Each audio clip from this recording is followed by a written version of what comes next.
My guest today is Dr. Connie Kerali. She's a medical doctor, a coach, and a survivor. She empowers women to let go of shame, rediscover their self-worth, and reach their full potential. Before we get into the conversation today, I'll just get you to introduce yourself.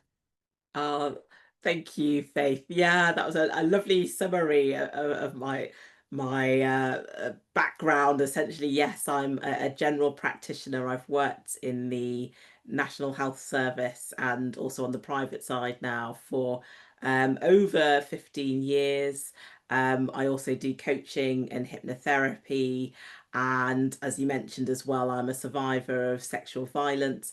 And I know we'll get into that a bit more later in this podcast, but that's really my experience was really the reason that I decided that I want to empower women to let go of shame like I did as well. Okay. So if you could describe your journey in 3 words, what would it be and why? Yeah, I would probably say then that the first word actually would be shame. And that's really because I was silenced by shame for 3 years. And it took me a while to kind of realize that shame was the driving emotion that was keeping me quiet. Um, but once I decided to share my story, and I know we'll get into this as well, I would say then the second word that really describes my journey is vulnerability. Mainly because that's something that I really struggled with. I thought that vulnerability was weakness. I thought that opening up and sharing my story and showing emotion would be a sign of weakness. But I've realized over the years and with the work that I've done that actually vulnerability takes courage. It really does take courage to open up, particularly about something that's happened to you that is deeply traumatic as well. So, yes, shame, vulnerability. And I think the final word I would probably use is connection, because I think by sharing my story, which is really the stage that I'm at now and the stage that I've kind of been working on over several years, the connections that I've developed with people that I've known for several years even have strengthened by me being vulnerable, by being received with empathy when I share my story, and then I would say that that kind of vulnerability also begets vulnerability. And so sometimes it also meant that people I shared my story with shared their story with me, which again strengthened the connection. So, yeah, shame, vulnerability, connection, I think will be probably the three key words that sum up my journey. That's quite powerful. So, when you talk about shame, some Mm, people may not actually understand what you mean by shame. I know yeah. shame means different things to different people in our society. And I just wanted you to give us your definition of what shame is. Yeah, so I am a big fan of Brené Brown, and I love her definition of shame, and I'll try and do it justice. But she talks about shame being this emotion, essentially when we feel unworthy of love and belonging. We feel that we are flawed in some way, and that is why we're unworthy of love and belonging. And often it kind of gets confused with guilt. So the two words sometimes get used interchangeably. But whereas guilt, um, as an example, you could say, okay, with guilt, it's I did something bad. But with shame, it's the belief that I am bad. So it's about the self, and it can occur in all different aspects of life. And yes, in my case, trauma and surviving sexual violence was the reason I felt shame. But shame can occur for health reasons. It can occur with family issues, parenting, and all sorts of things. So yeah, that's kind of, I say my definition, but it's really Brené Brown's definition. No, it's your definition as well. I'll take it. I'll take it. Yeah. You made it so simple and anyone would be able to understand it. So it moves me on to my next question, which is well, I think you've kind of mentioned it. Was there a specific moment or experience that first made you confront shame in your own life? Yeah, and I think that I'll kind of sum up really then my story and kind of what led me to kind of recognize that shame was playing a big role. And so back in the summer of 2015, I was dating a guy. We'd been on a couple of dates, and I was raped by this guy that I was dating. And I immediately just kind of almost like shut down, basically. I kind of went through all these sort of scenarios in my head. There was me blaming myself, thinking, well, I should never have gone back to his place.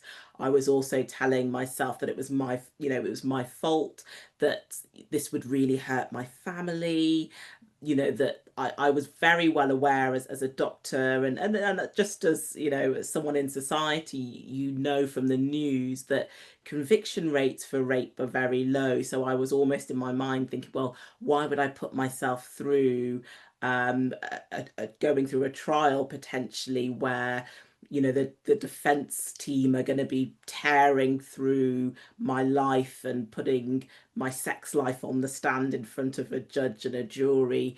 And I just thought, after thinking about all these things, just like the best thing is really just to keep quiet about it. So I didn't seek any help. I didn't tell anyone that it happened to me. And essentially, I was silenced for 3 years. At the time that it happened, I wouldn't have said, "Oh, this is shame that's keeping me quiet." But I learnt later on that that is actually what it was. And I guess the turning point really was in 2018. So just over 3 years after I was raped, I heard on the news Dr. Christine Blasey Ford, who testified at the US Senate Judiciary Committee, to say that she was sexually assaulted as a teenager by the then US Senate Justice nominee, Brett Yeah. Kavanaugh. And she said in her opening statement, and again, I'm paraphrasing, but she said, I don't want to be here. I'm terrified, but I believe it's my civic duty to tell you what happened to me. And I think it was that sense of civic duty that really struck a chord with me, because I thought to myself, well, actually, yes, I'm terrified, and I was, silenced all that time, but actually I could prevent this from happening to someone else. And it was only a couple of days after hearing those words that I then went to the police and reported what happened to me. Okay, just going back. So after that happened to you, I can imagine how terrified and traumatized you must have been. You just carried on as if nothing had actually happened. Yeah, And how did you yeah, going into work, yeah. you know, talking to people every day? What was that like? Yeah. And so, I was reading about this in a book recently. There's a great book by Anna Lee Howling called Unapologetic, and she goes through the different components after trauma. We often hear about fight or flight response, but my response actually was more fawning. I just acted like everything was okay in the immediate aftermath. I pretended everything was normal. Um, I didn't realize at the time that that's almost a survival instinct, basically, because I was still at his place. And so I just kind of carried on like everything was normal. Now, when I got home, this is when the processing and the things in my mind started to kind of swirl through. And, had I spoken to a friend at the time, had I felt like I could reach out, had I felt capable of being vulnerable, I'm sure they would have said to me, this isn't your fault. This is a terrible thing that's happened. They would have been supportive. They would have accompanied me to either a sexual assault referral centre or to the police. Um, but my mind really just went into blame mode, and it was very self-critical, very self-judgmental. And so for me, as I've looked back, and I went on to have therapy years later, and we'll probably get into that as well. But I think what I realized was the role that perfectionism and people pleasing has had throughout my life. So since childhood, I was always the good girl, the A student. I was a head girl at my secondary school, very much a people pleaser. And in the past, if someone had said to me that there was an issue with perfectionism, I would have said, oh no, being a perfectionist just means that you're always aspiring Yeah. to be your best. A people pleaser means that you're liked by, you do your best to be liked by everyone. But actually, what that was me not believing that I was enough and having to hustle for my worth all the time, and having to kind of prove that I was good enough to be loved, to belong, not thinking I was enough just to be accepted as I was. And I think that ties in with my silence, because I thought, oh, I'm in the wrong here. This is something that makes me a bad person. And silence just meant that it almost protected this perfect image that I was trying so hard to maintain. And so, literally, the next day after it happened, I went to work and I just put a smile on my face and I just carried on as normal. And certainly, yes, in those initial days, it was hard to do that, but it got easier.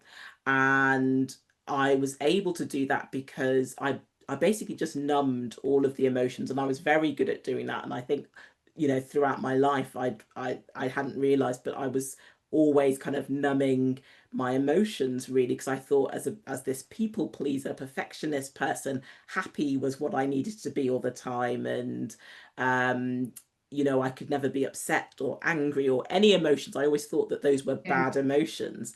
And so for me, I numbed those emotions with being very busy at work. As I said, I was a GP. I'm still a GP, but also I was doing a master's degree at the time, part time. So I threw myself into my studies.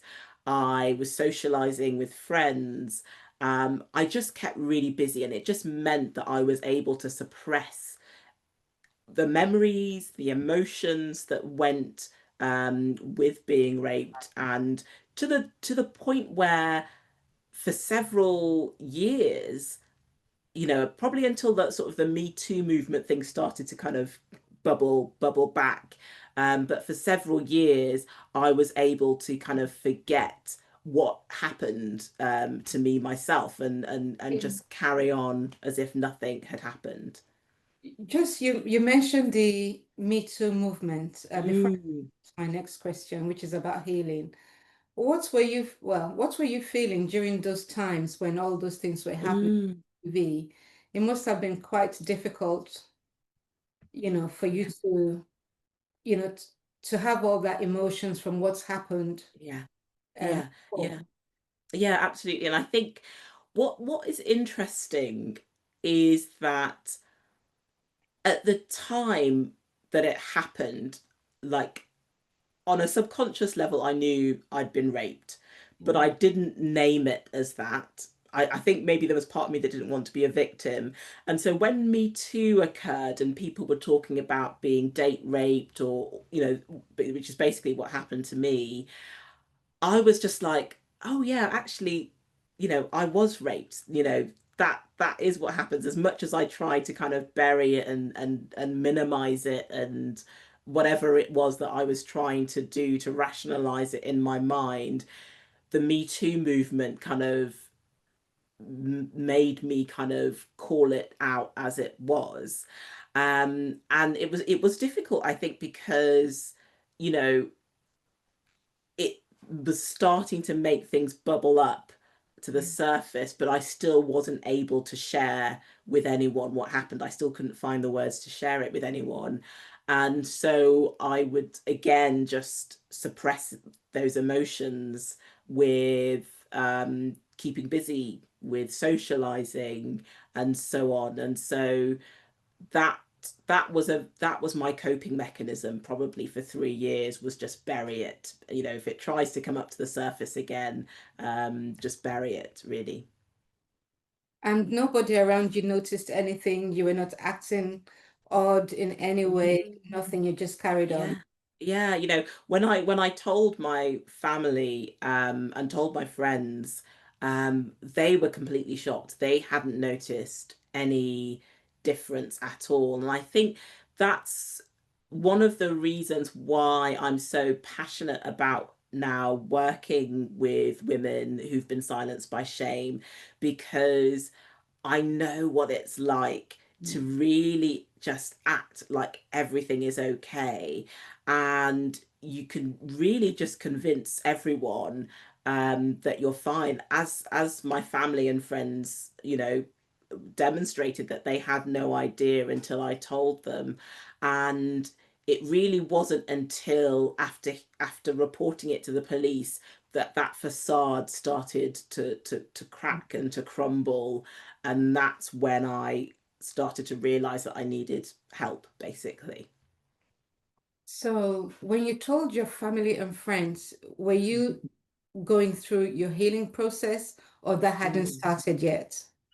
Yeah, so it was a very kind of slow move into talking to people, and it started. So a few days after I'd heard Dr. Christine Blasey Ford's testimony, I spoke to the police, and the police then sent someone round to take an initial statement. And so this is really the first time I'm then speaking to someone about what happened to me. And I had this lovely female police officer come to my house, and I really just cried. It just, all this emotion that just came out. And I I think I thought, possibly naively, and at the time, that by telling the police, because it was 3 years later, that they would take his details and they just put it in a file, but it's 3 years later, so nothing's really going to happen. But actually, like a full-blown investigation where he was questioned and everything, that went on for several months. So the police officer was the first person I spoke to, but I did speak to other police officers and detectives during that time. But it was after having told the police that I really started to find it difficult to pretend. So when I was going into work, and being a GP is a very busy job, as I'm sure you would know, and the public would know, and your listeners would know. Um, you're seeing people every 10 minutes. There's lots of kind of admin involved. There's lots to think about in that line of work. But also, you're listening to the stories of other people's lives who are going through very challenging things, whether it's mental health related, physical health related, social issues, or whatever. So it takes a lot from you as well. And what I was noticing was that I was getting increasingly drained, heading towards a burnout, really, now that I look back at it sort of, retrospectively. And so, because I was sort of struggling now with dealing with these emotions in my private life, it was kind of having this knock-on effect. I noticed in work, I was probably a bit more irritable. I'm that kind of very kind of really wants to kind of hear your problems and really help you. But I was finding that at the end of the day, I was just so drained with all of the energy that I was having to deal with these personal issues, and then also on top of that, the now with work as well. And so I then decided that I would speak to a friend of mine and tell them what happened to me. And I think I remember actually I did it under the guise of I'm thinking about leaving my job. So that for me was kind of the comfortable way in. And I remember going for lunch with him beforehand, and I was very much, in my head even during the lunch, just thinking, how am I going to tell him, how am I going to tell him, I'm going to have to say these words, I was raped again, how am I going to do it? And I think he kind of saw as well at that point that something wasn't quite right, the mask was slipping basically.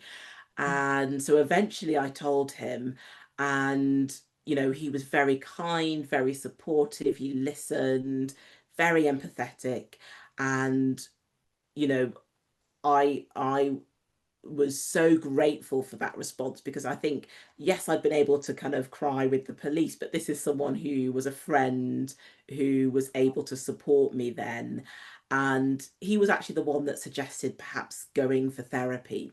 um, and I always find that really interesting, because as a doctor, I have referred many a person to therapy over my career. I've recommended it to many, even crossed my mind that I would need therapy. And so for the first time, I kind of then started looking into therapy. And as a healthcare professional, you have access to free therapy via the health practitioner program. And I was reluctant really to go with that service, mainly because, I think I felt that shame still of, what all my colleagues think, even though they would be people I didn't know, but it was almost Yeah. like it was too close still. Even the friend that I told had not been a friend I'd known for very long. And I think that's, when I reflect on that, I think it's very interesting that I picked him as the person I told, because again, he was a little bit further removed from all the people that I knew. So it felt a bit more comfortable telling him. Did you Um, think, sorry, I just wanted to ask, did you think it was yeah. because there would be less judgment? Yeah, I think I was worried about being judged by others, and I think it's because I was judging myself so Yeah. much, that I thought that this is what, what are people going to think about me? And so again, maybe I was also maintaining this image of perfection with my family and my closer friends. Um, and so I followed his advice. I thought, actually, it probably is quite sensible to have therapy. But I went down the private route, and I found a therapist, really just by Googling therapy. And it's not actually that easy to do, I realized, when you're trying to do it yourself. And unfortunately, actually, that first therapy session, the first therapist that I saw, there wasn't a connection. I poured my heart out, and I felt like there was no empathy there.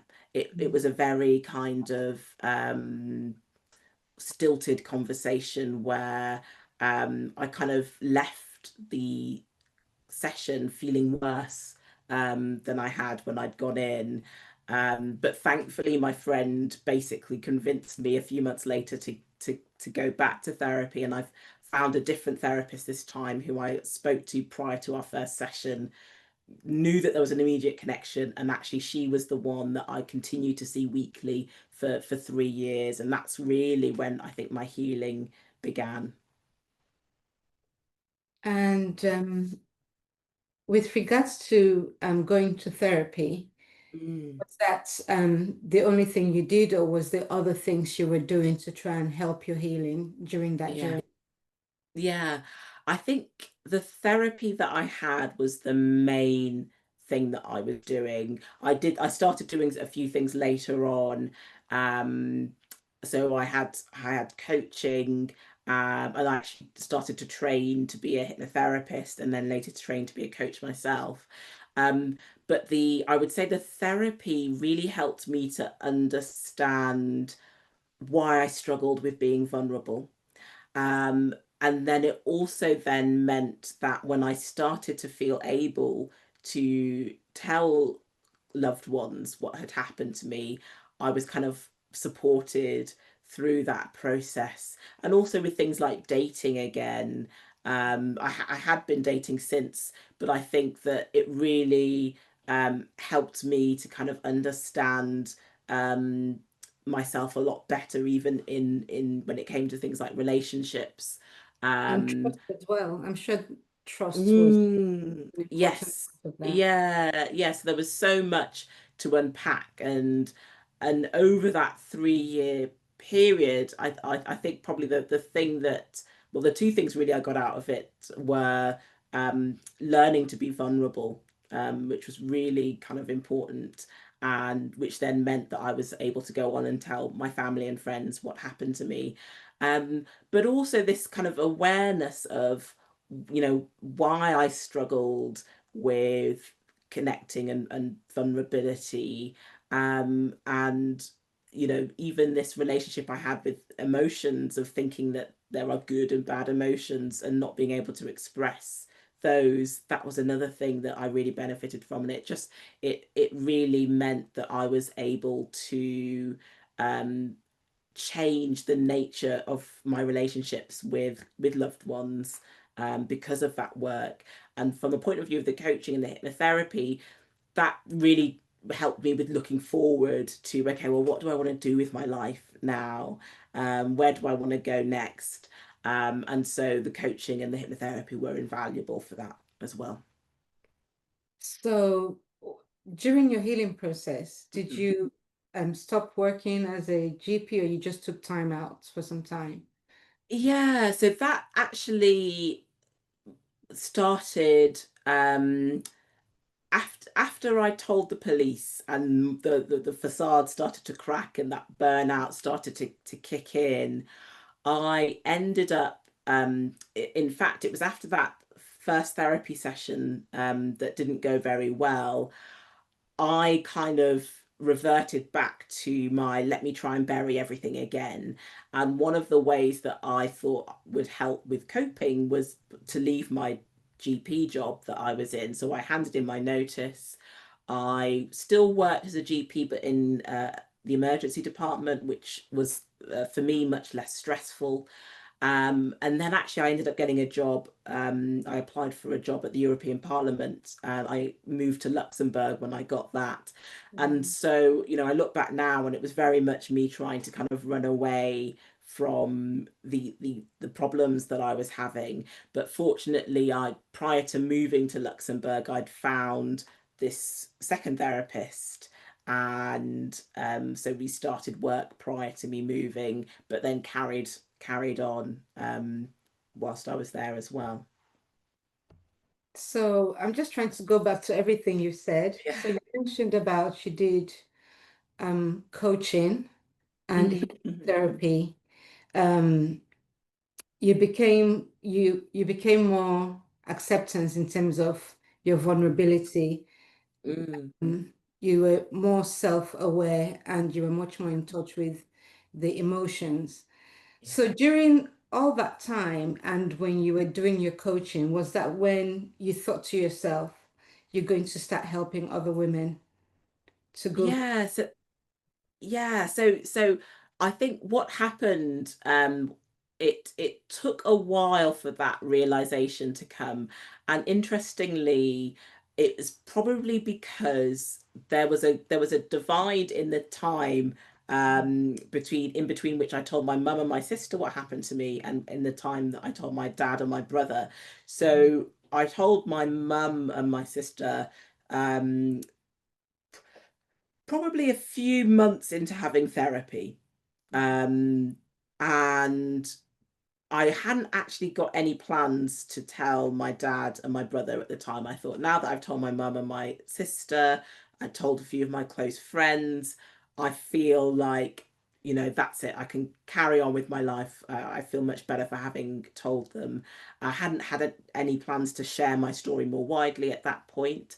Um, and my plans with regards to what I was going to do next really then revolved around initially actually helping other medics. So when I did my hypnotherapy and then later did my coaching, I was focused on helping other medics deal with stress and anxiety, but I very much kept that part of my story quiet. Yeah. Um, and it really wasn't until the summer of 2024 that I started to reflect on, whether I'm connected with that aspect of my business. And I'd moved back to the UK a few years prior, so I was now back in London.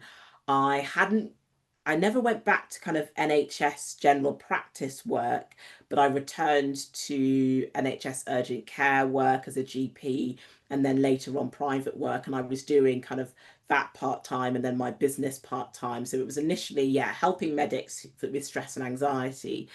But in the summer of 2024, there was a news story about Strictly Come Dancing. And the story was with regards to a few of the female contestants who had had a really difficult time with their partners, um, and had, there were kind of reports of bullying.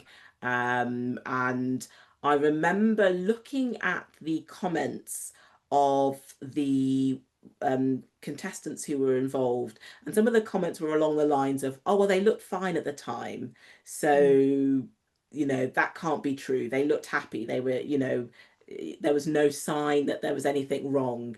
And it really made me reflect on this aspect of shame that silences you. And I don't know if it was shame that they experienced, but it made me really think about how people don't know what's going on in other people's lives.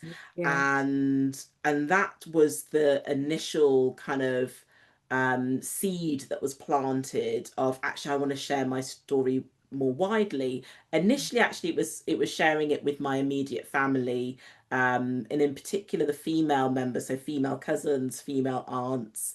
But what I really uh,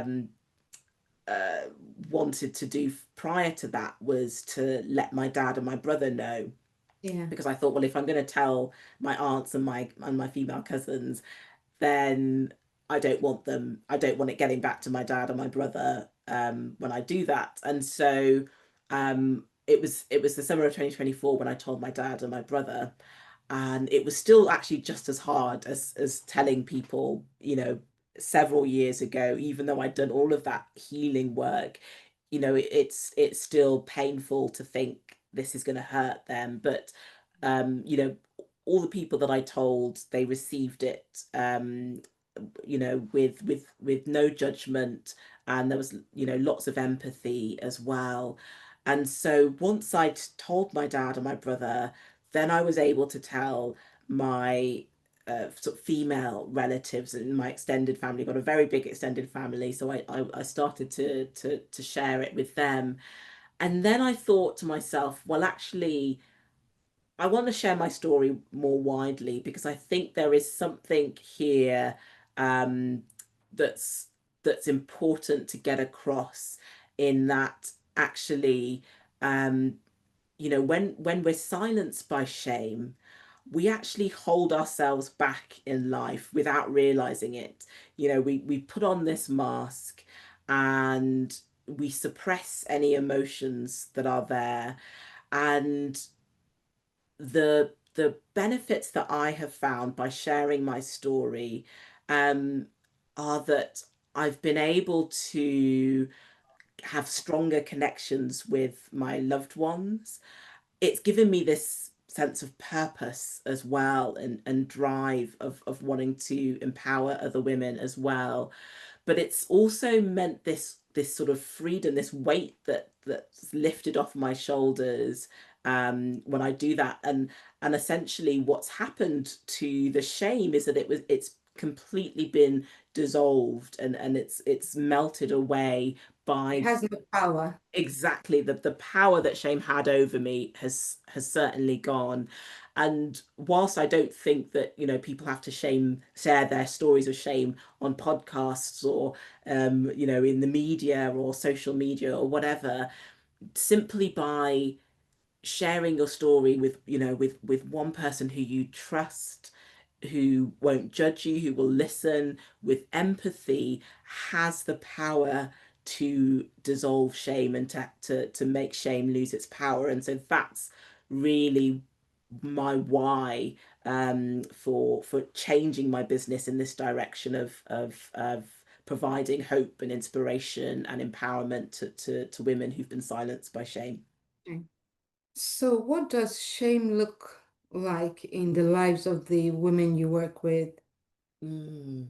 Yeah, so one thing actually that I noticed, even for myself, Mm. having dealt with shame related to surviving sexual violence, was that actually shame was cropping up in other aspects of my life as well, and I see that with the women that I work with as well. So from a personal point of view, I realized that actually, you know, prior to meeting my partner, I really suffered with this belief that I'm not attractive enough. You know, I would enter relationships almost being grateful that people would want to date me because I didn't believe that I was enough. You know, and so that was this other area of shame in my life that I hadn't recognized until I started doing this work on myself, but also in aspects of work as well. So when I moved to Luxembourg, when I was working in the European Parliament, you know, I had great feedback from my colleagues, from my boss about the work that I was doing. And yet I felt like I'm not good enough. I was always so anxious, and every email that I got, I thought, this is it. This is going to be the email that they tell me that I'm fired, and actually I am, you know, I'm no good. And so that was shame as well, just this belief that I'm not enough there.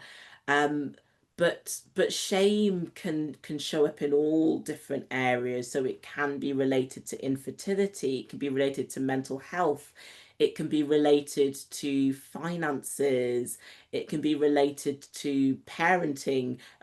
I don't have children myself, but one of the things that I've come across, particularly in my podcast, is this kind of topic about being a good mum and what a good mum is, and feeling like, you know, you're not enough as a parent and you're not doing enough, and um having to do more all the time to kind of to try and reach that kind of perfection in parenting. But there's so many different aspects that shame can show up in people's lives, and the common thread is that often it will silence people. You know, people won't talk about these things because they feel like it's, you know, it's just themselves. And that's how I felt. You know, I, even though logically I know that other women have been raped, other people have been raped before, for some reason I was just like, oh, you know, I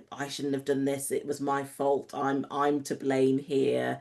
And so you feel very isolated when you keep silent, and it metastasizes, um, as you know, silence really basically is the fuel for shame. And so the work that I'm doing, not just the one-to-one work, but building communities on social media or building memberships and podcast episodes, is all about giving people the space to share their stories so that they realize, actually, no, I'm not alone. Mm. And and again, we talk about shame losing its power, when you're able to kind of be vulnerable and share your story, and to have that story be met with empathy. And I mention that really because that experience that I had with the therapist, where there was no connection, where I ended up feeling worse afterwards, shows you that actually sometimes sharing your story can go wrong sometimes if you're not met with empathy. But that's not to say that you should be silenced again. And finding someone that you trust, that you can confide in, that will show you empathy is so important to ensuring that shame starts to lose its power. How do you create a safe space for women to speak up and heal? So that's a great question, and I think that, you know, one of the things that I've realized is that the work that I've been doing as a GP for 15 plus years is really the same sort of skill set that I've kind of transferred into the work that I'm doing now, with women who've been silenced by shame. So, you know, listening, being non-judgmental, showing empathy, all really important things when someone's sharing something that's so personal to them and so painful to them.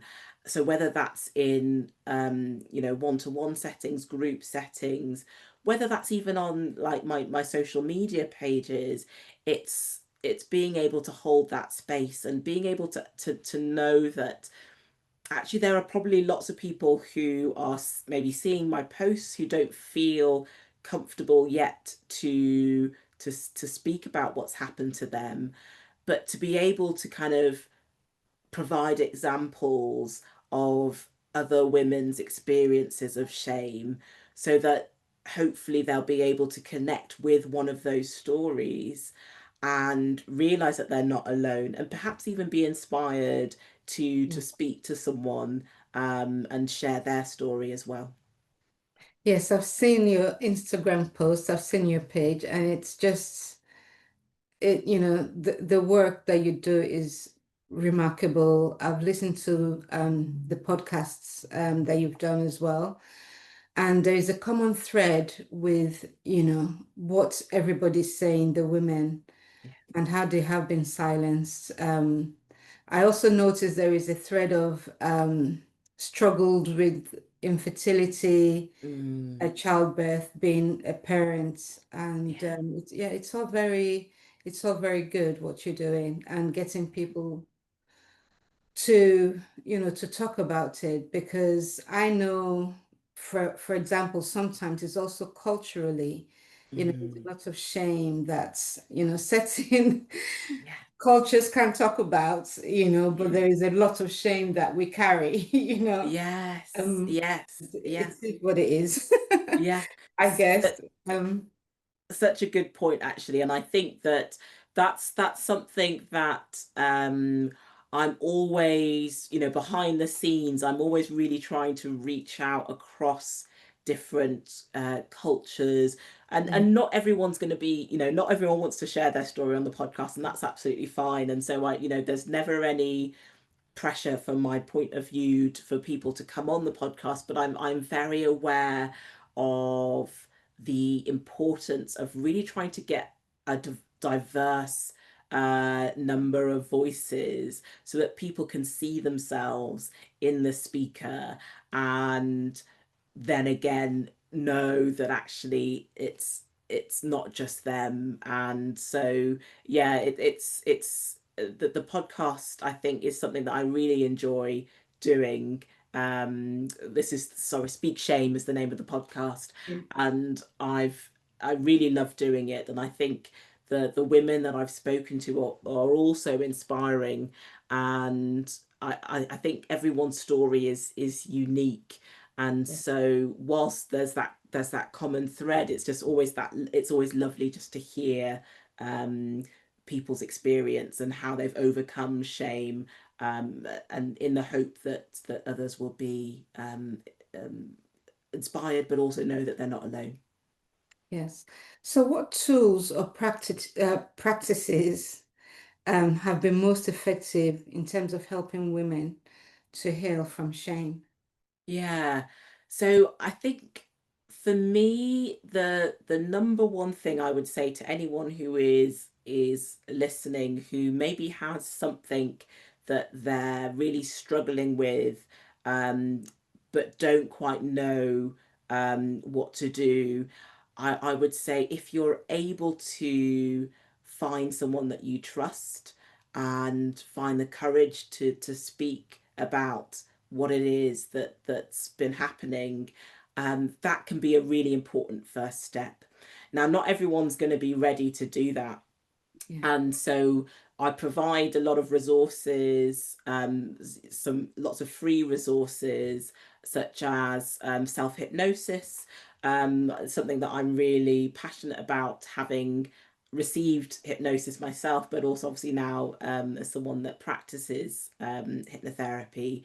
Um, there've been times in my life where I've listened to, self hypnosis on repeat in order to try and shift that, those negative beliefs of not being enough, and listening to these really kind of, it's a kind of combination of, positive affirmations that kind of rewire your mind, particularly when you believe that you're not enough. So one of the things that I've created is an I am enough self hypnosis that's free for people on my website. But then also, I think even just listening to other people's stories. So the podcast, I think, is a really great resource, because again, it's going back to realizing that you're not alone. That's what Yeah. shame's very good at doing. It's very good at isolating. It's very good at making you think you're the only one. But when you listen to these stories, you start to realize that you're not alone, and that you're worthy of help as well. That's the other thing I would say. Um, so yeah, so those probably would be the kind of the two, well, two or three things that if people are listening, I would recommend. Yeah, I Yeah. was going to ask what role does the community and storytelling plays in the Mm, healing process, but I think you've actually answered that. yes, yeah. And how has this journey changed your understanding of yourself? Great question again. I I honestly think that, you know, the me of 10 plus years ago was very much, um let's say I was wearing a mask. I would say for probably for the vast majority of my life, I'd thought that I always had to be perfect. I thought that I always had to please everyone, and so I was living a very inauthentic life, let's Mm. say. And this journey, with the therapy that I've had, with the coaching, and then the hypnotherapy as well, has really allowed me to come home to myself. I really feel like, over these past few years, I've been able to be me, basically, warts and all.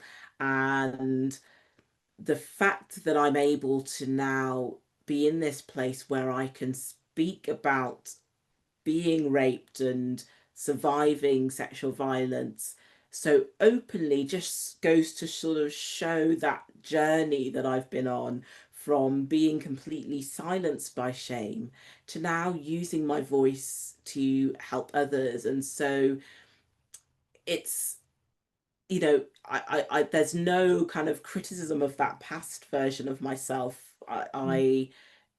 I went through that, and I've learned a lot about myself in the process.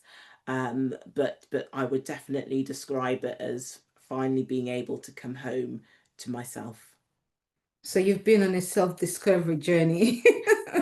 Yes. Um, so I went through that a few years ago, but that's another story for another time. So what's one truth about shame you wish every woman knew? Mm. Oh, so I guess it would be that shame tries to tell you that you're not enough, that you're not worthy. But I want women to know that they were born worthy, that they have always been worthy, that they don't have to hustle for their worth, they don't have to people please to be accepted, that just knowing that who you are is enough. who you are is worthy of love and belonging. Amazing. So this comes to my final question to you. With all the notes, I'm going to share them in terms of Yeah. what we've discussed. But if anybody wanted to connect with you and Mm, your work, where will they yeah. find you? Yeah, so my website is drconniekerali.com. So that's drconniekerali.com. But that's also my handle for social media. So on Instagram, I'm at Dr. Connie Kerali. On LinkedIn, I'm also Dr. Connie Kerali. So yeah, those are probably the spaces where I'm the most active. So yes, I'd love you to join the community. It is a community that I've kind of geared towards women, but I do have men who are part of that community and men who have reached out for one-to-one work as well. But yeah, please come and join us there. Thank you. I just wanted to say one more thing, and thank you for mentioning it. And at the moment in our society, well, there is a lot of work being done with women. Mm, So pleased that you said you actually support men as well, because we don't do life alone, do we? yeah, yeah, So it's so important to get that understanding from a yeah. man's perspective as well. I Yeah. mean, I don't know if you have anything to say about that, but I'm so happy you said that. Yeah, yeah, absolutely. And it's something that I think, in the future, whilst my podcast episodes have mainly, have all been with women, I think in the future there'll be a series where there will be men as well, because I have had men come up to me who've listened to the podcast and have talked about shame that they've experienced in their lives. So I think, yeah, one day I plan on, bringing some men together to create a series where men can talk about shame in their lives as well. Because, yeah, shame is universal. I work with women mainly because, that's my lived experience. Um, Mm. but certainly it's a universal emotion, and everything that I've said, um, that to empower women, the same applies to men as well. It's reaching out, finding someone you trust, um, finding the courage to be vulnerable if you can, and sharing your story. Thank you so much. If there's one thing I've taken away from everything you've said, especially now, is that we're all worthy and Yes, we're enough. Thank you yes. so much, Dr. Connie Kerali. Thank you for having me.